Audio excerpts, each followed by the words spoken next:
invitarles a que abran sus Biblias en el libro de Éxodo. Es el segundo libro de la Biblia. La semana pasada retomamos nuestro estudio en este libro. Habíamos predicado el año pasado de Éxodo capítulo 1 hasta Éxodo capítulo 18, que realmente es la primera parte del libro que tiene que ver con cómo Dios salva a su pueblo. Pero ahora estamos en la segunda parte de Éxodo capítulo 19 hasta el capítulo 40, donde lo que Dios le va a decir a un pueblo ya salvado, cómo debe de vivir. Entonces Dios primero te salva y Dios después te dice cómo debes de vivir siendo salvado. Y entonces estamos en Éxodo 19 nuevamente. La semana pasada prediqué del versículo 1 al versículo 6, pero ahora vamos a ver todo el capítulo 19. Y por favor, quiero pedirles que cuando estemos leyendo la palabra de Dios, nota por favor lo que significa que Dios desciende a la tierra. El nombre del mensaje se llama Dios desciende.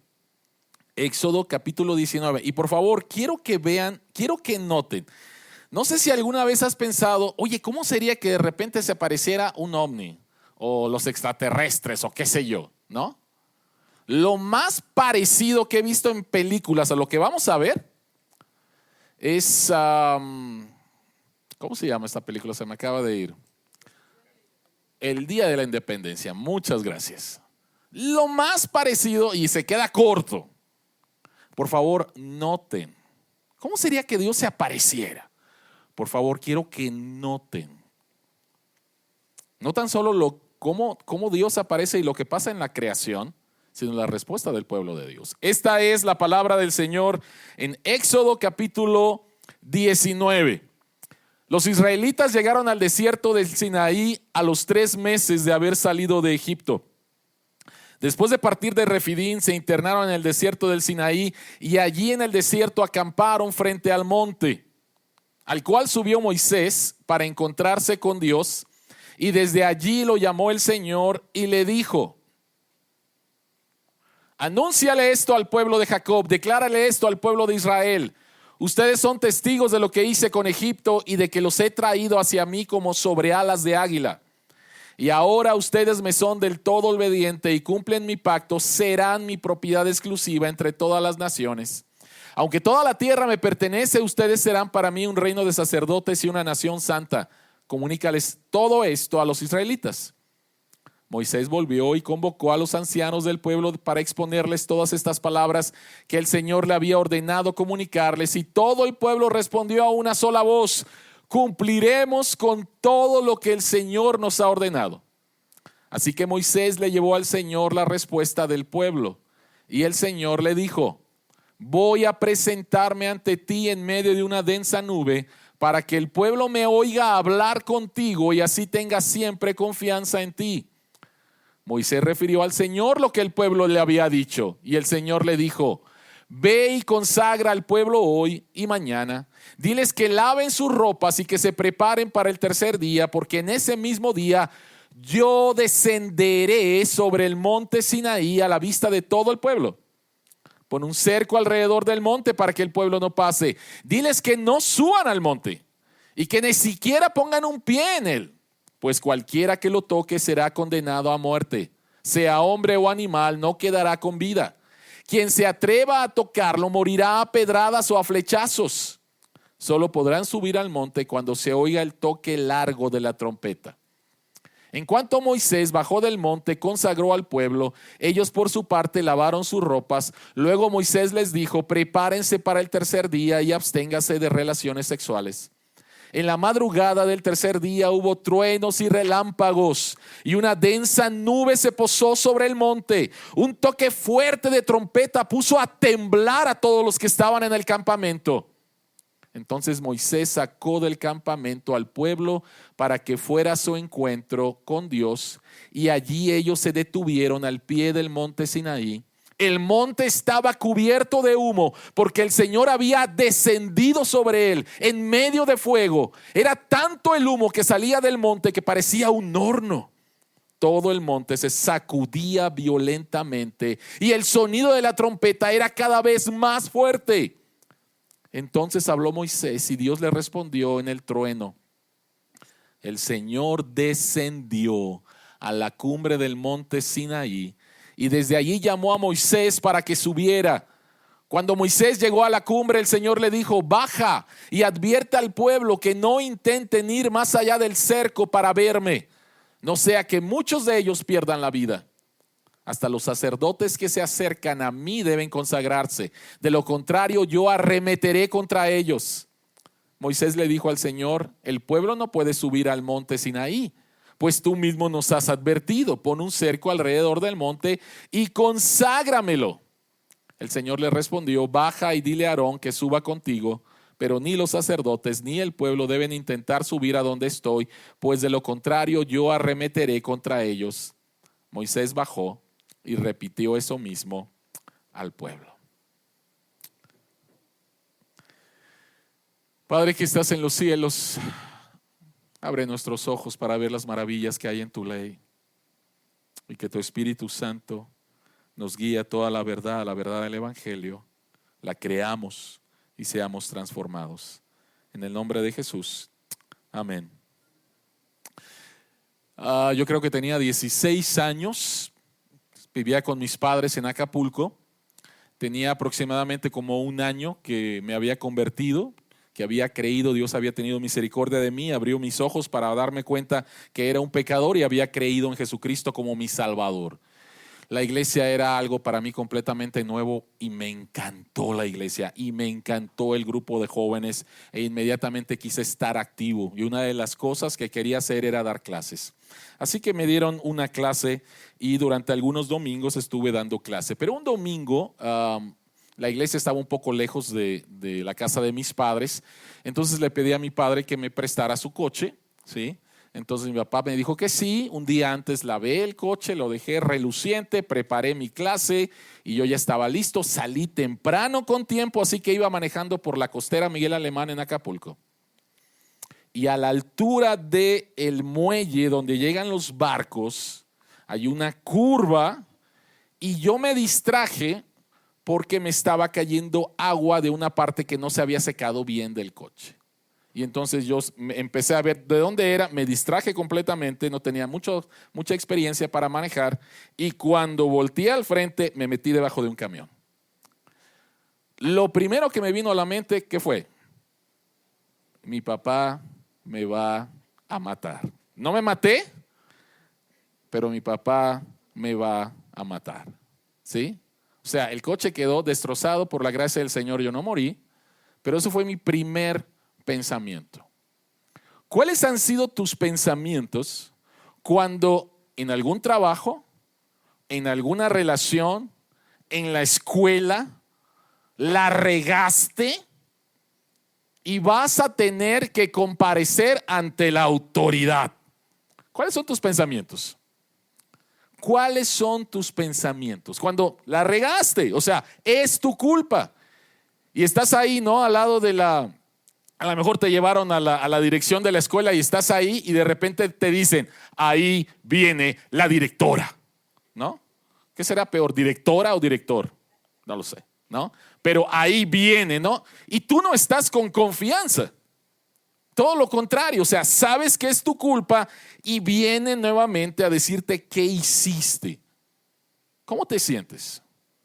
Bueno, ¿cómo creen que se sentían los israelitas después de 3 meses, lo vimos la semana pasada, en las cuales se han rebelado contra Dios, se han quejado contra Dios, han murmurado contra Dios y ahora están en las faldas del monte Sinaí y Dios les dice a través de Moisés: yo voy a bajar, yo voy a descender, me voy a encontrar con ustedes. Ese es el escenario. Ese es el escenario. Está el pueblo de Dios acampando y dijimos que estuvo ahí acampando durante 11 meses. y están a punto de recibir los 10 mandamientos. Pero durante 3 meses, después de la grande salvación que Dios les mostró, ellos murmuraron, se quejaron, fueron incrédulos, diciéndole a Dios: nos sacaste para matarnos, ¿verdad? Para eso nos sacaste para matarnos, ¿verdad? Es increíble. Y ahora Dios va a descender y va a tener un encuentro con ellos. ¿Cómo te sentirías?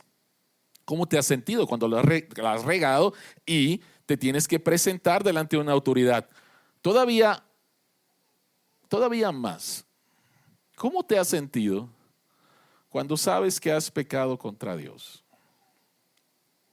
Con lo mismo que le pediste perdón en la mañana y vienes en la noche otra vez y te presentas delante de Dios. ¿Realmente me amará Dios o estará cansado? Yo sé que me ama, pero de seguro está decepcionado. Yo sé que me ama, pero a lo mejor de seguro está resentido conmigo. Esta es la pregunta que queremos contestar en este pasaje. ¿Cómo puedes estar seguro de que Dios ama a los pecadores? O vamos a hacerlo más personal. ¿Cómo puedes estar seguro de que Dios te sigue amando aun cuando lo has regado, cuando has pecado contra Él y cuando vienes nuevamente y dices: no, ya de seguro mi crédito con Dios ya se acabó, ¿no? ¿Cómo puedes estar seguro de eso? Porque si no estás seguro del amor de Dios por ti, vas a vivir una vida cristiana completamente equivocada. Completamente equivocada. ¿Cómo puedes estar seguro del amor de Dios hacia los pecadores, hacia ti? 3 cosas. Número 1, espero que tengas ahí tu bosquejo o lo bajes en nuestras redes sociales. Número 1, podemos estar seguros de que Dios nos ama por su corazón. El corazón de Dios, número 1. Número 2, la santidad de Dios. Y número 3, el mediador de Dios. ¿Cómo podemos estar seguros de que Dios ama a los pecadores? Por su corazón, por su santidad y por su mediador. Esto es lo que este pasaje nos enseña. Así que vayamos al número 1 y me voy a ir muy rápido porque esto lo vimos la semana pasada. ¿Qué hace que el corazón de Dios se mueva hacia ti? No la ira de Dios, sino el corazón de Dios, aun cuando sabes que has pecado contra Él. ¿Qué es lo que hace que el corazón de Dios se mueva hacia ti? En primer lugar, porque Él te ha rescatado. Ese es el contexto. El contexto es de salvación. Dios dice: ustedes son testigos de lo que hice con Egipto y de que los he traído hacia mí sobre alas de águila.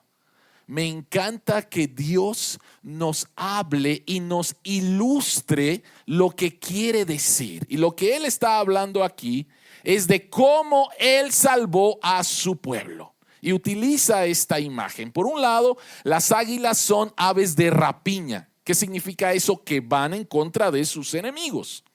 Y Dios se mostró de una manera increíble defendiendo a su pueblo contra su enemigo Faraón y Egipto. Pero por otro lado, las águilas son animales que cuidan de sus aguiluchos. Y esta es la imagen que presenta aquí. Dice: y de que los he traído hacia mí sobre alas de águila. Cuando una águila tiene ahí a sus aguiluchos y durante mucho tiempo están ahí en el nido y ya es hora de que ellos salgan y aprendan a volar, ¿qué es lo que hace el águila?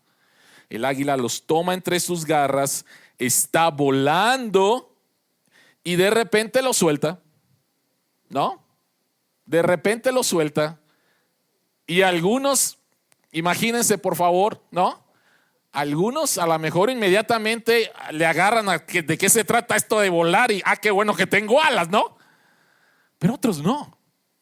Otros van y están cayendo y cayendo y cayendo. ¿Y qué es lo que hace mamá águila o papá águila? ¿Sí?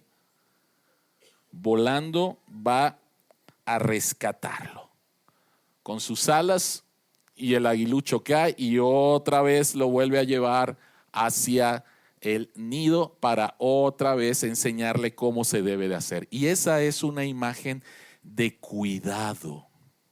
Es una imagen de cuidado. Y me encanta que la palabra de Dios nos ponga estas imágenes y que Dios dice: así yo te trato, ¿no? Así yo te trato. Yo voy a tratarte con cuidado. Y menciona, este texto es mencionado de alguna manera en Deuteronomio 32, dice, hablando acerca de Israel, del pueblo de Dios, dice: lo halló en una tierra desolada, en la rugiente soledad del yermo, lo protegió y lo cuidó, lo guardó como a la niña de sus ojos, como un águila que agita el nido y revolotea sobre sus polluelos, que despliega su plumaje y los lleva sobre sus alas. ¿No les encanta la palabra de Dios? De que Él nos ilustra, nos pone un ejemplo de cómo Él nos trata. Lo protegió, lo cuidó, lo guardó y después nos pone el ejemplo de las águilas, ¿no? Así es como Dios nos trata. Pero no tan solo encontramos eso de un rescate, sino encontramos un rescate con un amor intenso. Vimos esto la semana pasada, versículos 5 y 6. Dice: si ahora ustedes me son del todo obedientes y cumplen mi pacto, serán mi propiedad exclusiva entre todas las naciones. Aunque toda la tierra me pertenece, ustedes serán para mí un reino de sacerdotes. Vean por favor otra vez la frase propiedad exclusiva. Y la semana pasada yo dije que esta frase también es mencionada con respecto al tesoro personal del rey David, el cual él dio para que se construyera el templo. Dios está diciendo: ustedes, pueblo de Israel, ustedes, la nación que he salvado, son mi especial tesoro. Ahora, la pregunta es, y lo vimos la semana pasada: ¿por qué Dios los atesora tanto si durante 3 meses estuvieron quejándose, rebelándose, murmurando, incrédulos? La pregunta es ¿por qué? ¿Por qué? ¿Por qué Dios escogió a Israel? Y vimos la semana pasada que en Deuteronomio capítulo 6 Dios les dice: hey, yo no los escogí porque ustedes eran la nación más lista. Hey, yo no les escogí porque ustedes eran la nación más santa. Yo no les escogí porque ustedes eran la nación más valiente. Dice Dios: yo los escogí aunque ustedes eran los más insignificantes de la tierra. Entonces, ¿qué significa eso? ¿Por qué Dios nos atesora? ¿Por qué Dios nos ama tanto? ¿Por qué Dios nos cuida con tanta pasión? Y la respuesta es que el amor de Dios por ti surge 100% de su propio corazón. No hay absolutamente nada en ti o en mí que haya movido el amor de Dios hacia ti. Si Dios realmente tratara de esa manera, de una manera condicional, voy a ver en ti y a ver si, no estaríamos aquí. Ninguno de nosotros sería digno. La razón por la cual Dios nos atesora, nos ama con pasión, es porque surge 100% de su propio corazón. En otras palabras, Dios te ama porque te ama. Y ese es el amor más seguro en el cual tú puedes estar. Es que ya no estás tan delgada como cuando me casé contigo. Ahí te ves. Es que ya y ahí se va, ¿no? Había algo en esta persona, en esta relación que tenías, que hacía que esta persona, tus padres, qué sé yo, estuvieran contigo, dijeran que te amaran, pero se perdió esa condición. Y adiós. Con Dios no es así, porque la única razón por la cual Dios nos ama es porque nos ama y surge de su corazón. No hay absolutamente nada en ti, absolutamente nada en ti que provoque el amor de Dios, ¿ok? Absolutamente nada en ti. Pero posiblemente alguien vaya a decir: hey, pero qué fácil, te saltaste un versículo bien importante, o mejor dicho, una palabra bien importante en el versículo 5. El versículo dice: si ahora ustedes me son del todo obedientes. y cumplen mi pacto, serán mi propiedad exclusiva entre todas las naciones. ¿Qué les parece este versículo? ¿No parece condicional? O sea, tú estás diciendo que el amor de Dios es incondicional y que Dios me ama simplemente como me ama, pero aquí en el versículo 5 está la palabra sí, y eso es condicional. Entonces, Dios me ama si le obedezco. Entonces, lo que tú estás diciendo está equivocado. No, no estoy equivocado. No estoy equivocado. ¿Cuál es el contexto? El contexto es un pueblo salvado. Aquí no estamos hablando del estatus de nuestra relación con Dios. Aquí estamos hablando del disfrute de nuestra relación con Dios. El estatus de tu relación con Dios es completamente seguro por el perfecto desempeño de Cristo a tu favor. Ese es el contexto. El contexto es Dios ya lo salvó. Y ese es el contexto en el cual empiezan los 10 mandamientos. Próximo domingo, Éxodo capítulo 20, versículo 1. Yo soy Jehová tu Dios que te salvó. Y Dios entrega los 10 mandamientos a un pueblo salvado. Entonces aquí no estamos hablando de tu estatus, de tu relación con Dios. Lo que estamos hablando acerca es de tu disfrute de tu relación con Dios. El estatus de tu relación con Dios es 100% seguro por el perfecto desempeño de Cristo a tu favor, pero el disfrute de tu relación con Dios viene por medio de la obediencia. Lo voy a decir otra vez. El disfrute de tu relación con Dios viene por medio de la obediencia. Ejemplos hay muchos. ¿Cuántas veces papá o mamá te dijeron, no lo hagas? Y tú dijiste, no me entiende, que pasado de moda, etcétera, etcétera, me están limitando mi libertad, y después te das cuenta que papá y mamá tenían razón.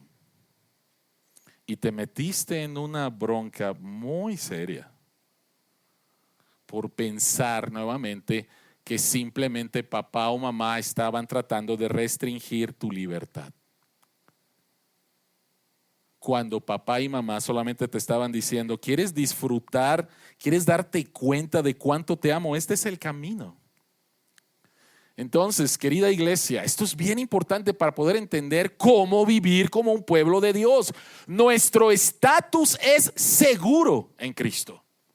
El disfrutar de nuestra relación con Dios viene por medio de la obediencia. Tu obediencia no cambia el amor de Dios hacia ti. Por favor, porque depende de lo que Cristo hizo. Tu obediencia no cambia el amor de Dios hacia ti. Y de seguro alguien ya está pensando, ok, entonces no hay bronca en ser desobediente. No, es completamente natural que pensemos de esa manera. Por favor, escucha lo siguiente. Tu obediencia afecta el disfrute del corazón de Dios hacia ti. Hay muchos cristianos que no están disfrutando de su relación con Dios porque piensan que Dios los está ahogando con las leyes, con los mandamientos. Que Dios es el gran aguafiestas en los cielos que tiene un garrote y solamente está viendo aquí en la tierra quién anda feliz para darle un garrotazo. Muchos piensan así de Dios.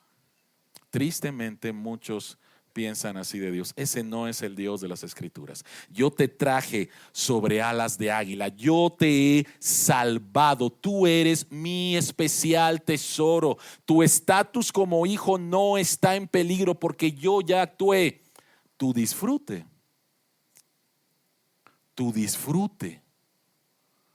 depende de la obediencia. Y la obediencia es el resultado de entender la grande salvación que Dios nos ha dado. Dios nos ama porque nos ama. Creo que el mejor ejemplo de esto es los que somos papás, mamás, ¿qué pasó cuando tuviste por primera vez a tu hijo? Voy a esperar hasta que tengas 18 años, a ver qué personalidad tienes, a ver si te va en la escuela para amarte. Eso decimos, ¿no? Nuestro hijo está llorando, es un bebé. Voy a esperar a que se calle para ver si lo sigo amando. No, no pasa eso. La primera vez que yo vi a mi hijo dije, eso es increíble. Amor a primera vista, ¿sí? No tuve que esperar, no tuve que aprender, ¿sí? Lo amo, ¿sí? Es mi hijo. Y Dios dice esto de nosotros: son mi especial tesoro. Tu estatus como hijo no depende de tu obediencia, el disfrute, el que entiendas cuánto te amo, la pasión que tengo por ti, depende de la obediencia. Y la obediencia depende de tu entendimiento de la salvación que tienes, la salvación que te ha dado, que yo te he dado, lo que hice por ti en la cruz. Entonces, ¿cómo podemos estar seguros que Dios nos ama por su corazón? ¿Qué es lo que mueve el corazón de Dios? Su corazón, no tú. No tú. Lo que mueve el corazón de Dios hacia ti es su propio corazón. Pero en segundo lugar, ¿cómo podemos estar seguros del amor de Dios hacia nosotros? Es por su santidad. Ahora, la santidad de Dios reasegura su amor para nosotros. Sin embargo, no parece así. ¿No? No parece así. Vean por favor el texto. Vean por favor el texto, porque pareciera aquí una contradicción. Versículo 12: pon un cerco alrededor del monte para que el pueblo no pase. Diles que no suban al monte y que ni siquiera pongan un pie en él, pues cualquiera que lo toque será condenado a muerte. A ver, ¿soy tu especial tesoro? No pases, ¿no? O sea, tienes tu noviecita y le dices, mi amor, te amo mucho, pero no me toques. No, pues ¿cómo que me amas? ¿No?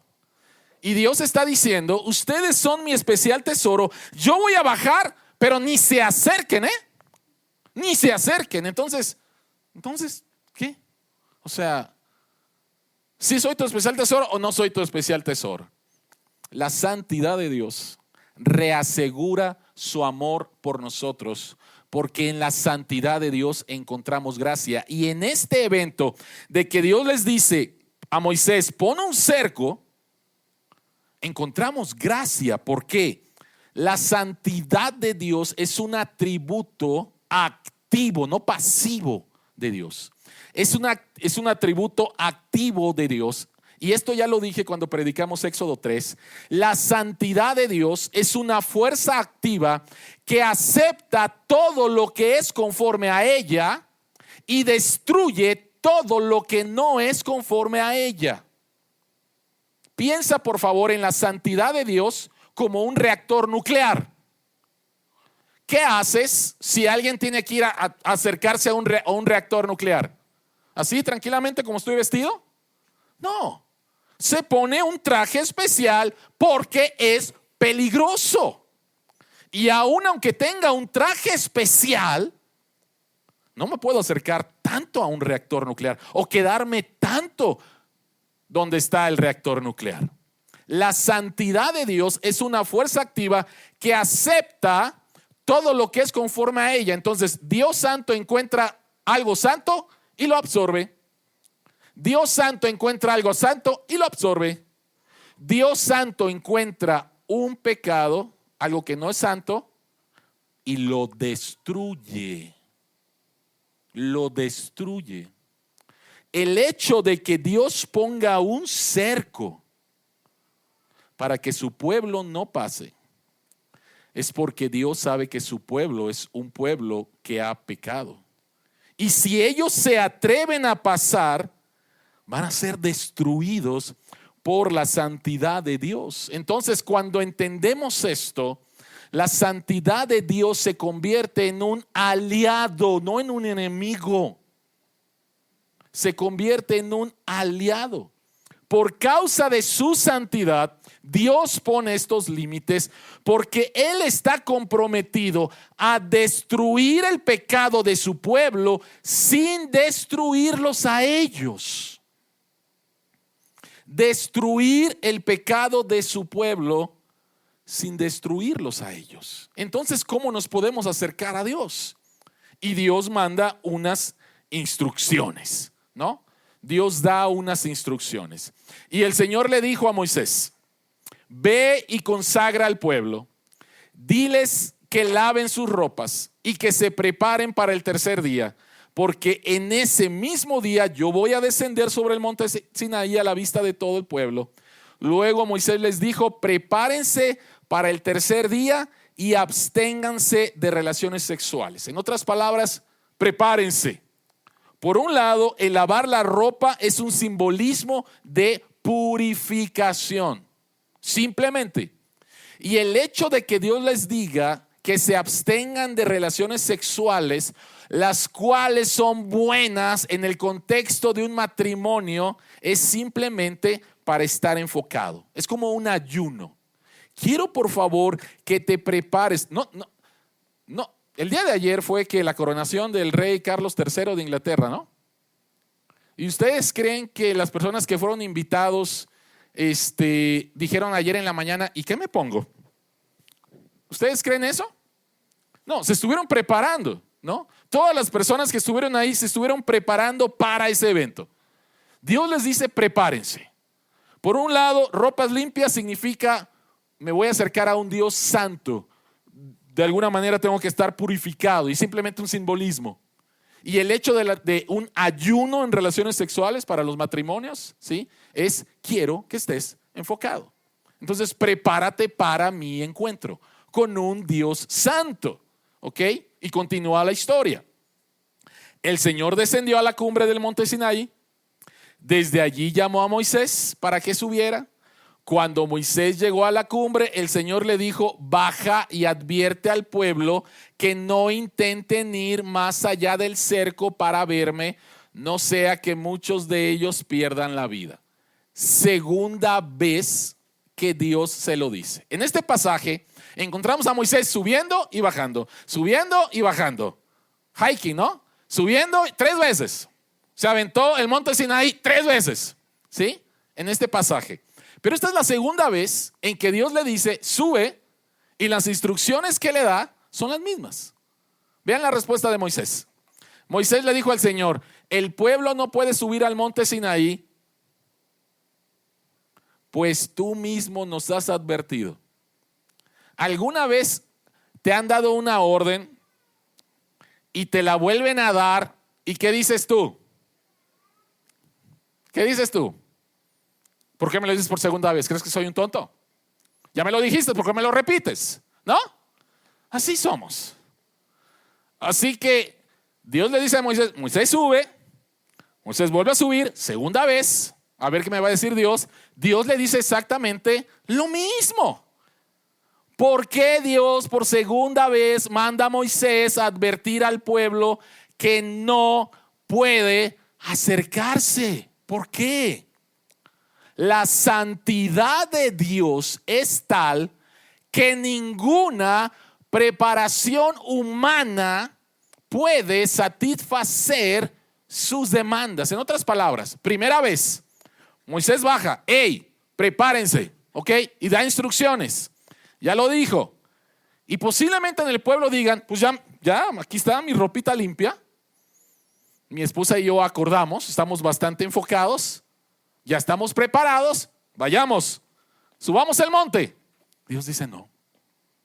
Dios dice no.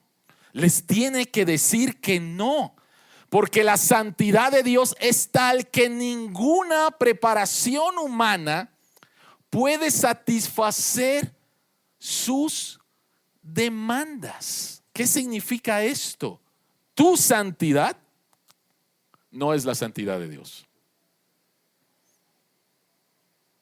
Señor, tú sabes que llevo todo este mes siendo fiel en mi devocional contigo, leyendo la Biblia, orando, buscándote. Y Señor, tú sabes cómo tu palabra ha transformado mi corazón, que he sido tan amable con mi esposa y la he servido de tal manera que hasta mi esposa no me reconoce. Y Señor, tú sabes que antes era un gruñón, pero ahora he tratado a mis hijos con paciencia. Oh Señor, muchas gracias. Tú debes de estar tan agradecido conmigo. Qué santo soy, Señor. Llévame, ¿no? Tu santidad no es la santidad de Dios. No es. Vean por favor lo que dice Isaías. Todos somos como gente impura, pero me gusta más esta frase, o mejor dicho, me impacta más esta frase.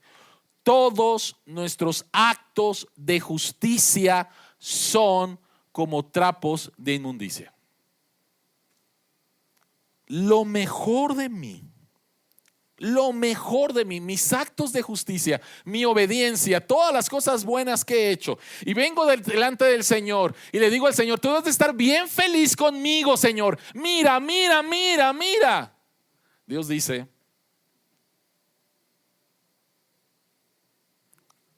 tu oración está manchada por tu pecado, tu lectura bíblica está manchada por tu pecado, tu amor hacia tu esposa está manchada por tu pecado, tu paciencia para tus hijos está manchada por el pecado. Tu santidad no es la santidad de Dios.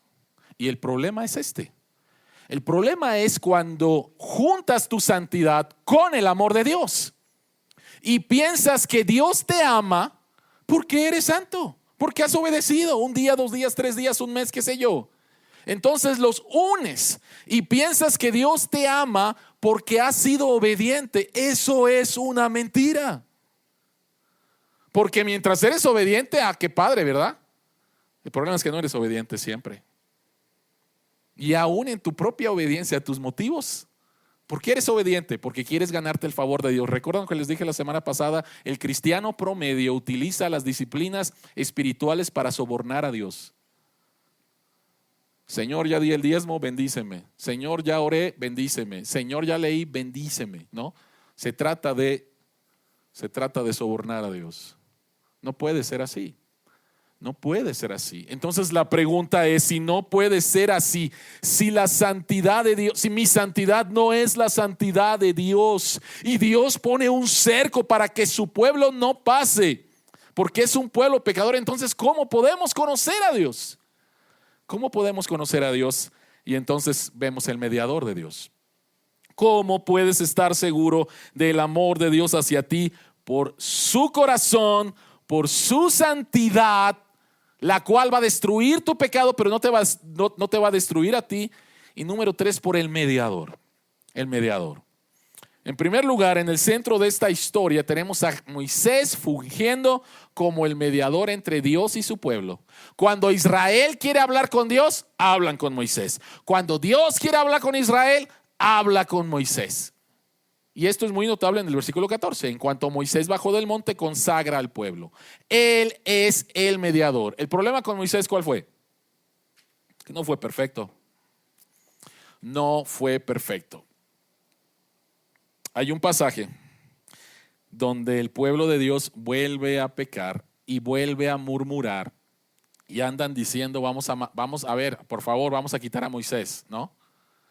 Y Moisés se presenta delante de Dios y Moisés le dice a Dios, yo no los parí, ya estoy harto, quítame la vida, Dios. ¿Alguna vez has estado así con alguien que te molesta y te molesta y te molesta y te molesta? Que dices, ya no lo aguanto. Moisés se presentó delante de Dios para decirle, ya no los aguanto. ¿Y saben qué fue lo que pasó con Moisés? Dios le da una orden, Moisés no obedece la orden y Dios le dice, no vas a entrar a la tierra prometida, solamente la vas a ver. Moisés falló. A pesar del grande hombre que fue Moisés, Moisés falló. Por lo tanto, si Moisés falló como mediador, necesitamos un mejor mediador. Y este mejor mediador es Cristo. Este mejor mediador es Cristo. Y por favor, voy a leer este pasaje que está en el libro de Hebreos, capítulo 12. Este pasaje está citando lo que pasó en Éxodo 19 y nos da todavía más información de eso. Y después quiero que vean cómo el autor, ¡pum!, remata con Jesús en esto. Y está hablando a la iglesia, ¿ok? Pensando en lo que pasó en Éxodo 19. Ustedes no se han acercado a una montaña que se puede tocar, Monte Sinaí. El día de hoy puedes ir a tocar el Monte Sinaí. O que está ardiendo en fuego. Iglesia, ustedes no se han acercado ni a oscuridad, tinieblas y tormenta, ni a sonido de trompeta, ni a tal clamor de palabras que quienes lo oyeron suplicaron que no se les hablara más. Dios desciende y el pueblo de Israel, tomemos selfies, video, ¡yuhu! ¡Wow! Dios. No. Estaban temblando, tenían miedo de lo que estaba pasando. Ni siquiera se imaginaban acerca, ¿quién es este? ¿Quién es este? ¿Sí? Porque no podían soportar esta orden. Será apedreado todo el que toque la montaña, aunque sea un animal. Tan terrible era este espectáculo que Moisés dijo, estoy temblando de miedo. Éxodo 19. Versículo 22. Por el contrario, ustedes se han acercado al monte Sión, Jerusalén, al cielo, ¿sí? A la Jerusalén celestial, la ciudad del Dios viviente. Se han acercado a millares y millares de ángeles, a una asamblea gozosa, a la iglesia de los primogénitos inscritos en el cielo. Se han acercado a Dios, el juez de todos, a los espíritus de los justos que han llegado a la perfección. A Jesús, el mediador de un nuevo pacto, y a la sangre rociada que hablo con más fuerza de la de Abel. ¿Cómo sabemos que Jesucristo es verdaderamente el mediador? Número uno, porque la palabra de Dios los dice en 1 Timoteo 2:5. Solamente hay un mediador entre Dios y los hombres, Jesucristo hombre. No ángeles, no vírgenes, no santos. Solamente hay un mediador, Jesucristo. Número uno, porque la Biblia lo dice. Número dos, porque la Biblia describe lo que pasó. Dije hace un momento que la santidad de Dios es una fuerza activa que absorbe, acepta lo que es como ella y destruye lo que no es como ella. Dios descendió al Sinaí en Éxodo 19 y el espectáculo fue terrible. Dios descendió muchos años después en la ciudad de Belén, en la forma de un bebé. Ese bebé creció. A los 30 años empieza su ministerio. Y Dios hombre, 100% santo, toca a un leproso. Y el leproso no se evaporó. Sanó. Una mujer toca el manto de Jesús y no se evapora, no se destruye, no se quema. Es sanada. Jesucristo toca el cuerpo de un joven que era el único hijo de una viuda y lo resucita. Este Dios santo, santo, santo se hace hombre y siendo un hombre santo puede tocarnos sin destruirnos. Y este hombre santo, el único hombre que ha vivido conforme a la ley de Dios, va a la cruz en nuestro lugar para pagar por nuestros pecados. Y si el día de hoy tú te arrepientes de tus pecados y recibes a Cristo como tu Salvador, Dios te hace santo. Y entonces no tememos la santidad de Dios. No tememos la santidad de Dios. Y Dios empieza a transformarnos, haciéndonos cada vez más santos. El proceso, un proceso en el cual todavía pecamos, Pero nos podemos acercar a este Dios sin temor porque Cristo ya pagó. Cristo vivió la vida que yo debería de haber vivido y se me acredita. Y Cristo muere la muerte que yo debería de haber sufrido por mis pecados. Él es mi sustituto. Nos acercamos a Dios ahora con confianza. Y esto significa que nunca serás tan santo para no necesitarlo. Ya tengo 35 años de ser cristiano, ya me leí la Biblia 40 veces, ya me sé. Creo que ya no necesito a Jesús. Nunca vas a ser tan santo de no necesitar a tu mediador. Pero nunca vas a ser tan pecador para que Él no te ame. ¿No es hermoso esto? ¿No es hermoso esto? Estás creciendo en tu vida cristiana si realmente lo entiendes por gracia y porque estás aplicando el evangelio, pero nunca va a llegar un momento que digas, ya me la sé de todas. No, siempre vamos a necesitar a nuestro mediador. Pero por el otro lado, en nuestra vida cristiana vamos a pecar contra Dios. Y ahí ese es el momento en el cual entiendes el evangelio o no entiendes el evangelio. Porque muchos cristianos cuando pecan piensan que Dios está decepcionado. Y entonces como Dios está decepcionado, yo tengo que hacer algo para ganarme nuevamente su aprobación. Y esto es una equivocación. Es una equivocación. Lo que tienes que hacer es ir corriendo a la cruz, hacerte responsable de tu pecado, confesarlo y decirle, cámbiame, transfórmame, ayúdame a no amar a este ídolo. Lo que hay detrás del pecado es un ídolo. Y transfórmame, Señor, transfórmame. Nunca serás tan santo para no necesitar a tu mediador y nunca tan pecador para que Él no te ame. Hebreos 12:25. Después de que Jesucristo es el mediador, vean lo que dice: tengan cuidado de no rechazar al que habla. ¿Cómo podemos rechazar al mediador? Las dos cosas que acabo de decir. Si tú crees que has llegado a un nivel de santidad donde ya no lo necesitas, en otras palabras, eres un fariseo legalista. Pero la otra manera es alejarte de Dios porque piensas que Él ya no te ama. Él está tan decepcionado de ti y te alejas de Él. Eres un cristiano derrotado, vives en vergüenza y tratas de ganarte el favor de Dios. De esa manera estás rechazando al que habla. Legalista, fariseo, o viviendo nuevamente en la depre en tu vida cristiana. No es la manera. Me gusta mucho esta frase en un libro que se llama Manso, porque yo, ¿cómo es el libro? Es Manso y Bueno, creo que se llama, de Dave Ortlund.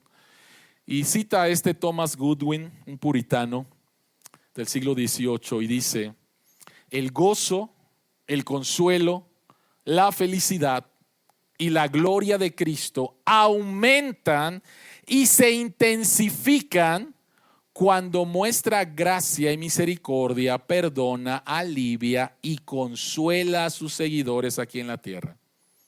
Si tú crees que cuando vienes delante de Dios porque has fracasado y vas a encontrar a Dios de brazos cruzados y molesto y simplemente te tolera porque te tiene que tolerar, se equivocó, seguramente se equivocó contigo, pero pues ya eres hijo, pues ni modo, te tengo que tolerar. Si tú crees en eso, y estoy seguro que a todos se nos ha pasado por la mente eso, es una mentira. Por favor, el consuelo, el gozo, la felicidad y la gloria de Cristo aumentan y se intensifican cuando vienes a decirle: Señor, fallé otra vez. Fallé otra vez. Y Cristo dice: yo vine a salvar pecadores. Yo vine a rescatarte. Y yo vine a transformarte. Y estás en el lugar correcto, en mi presencia, arrepentido. Me alegro que estés aquí en mi presencia y voy a transformar tu vida. En lugar que te diga, estoy harto de ti, ya basta. ¿No? Porque aun cuando Dios nos dice ya basta, que es su disciplina, es una muestra de su amor. Cuando Dios nos dice ya basta y es disciplina, es una muestra de su amor.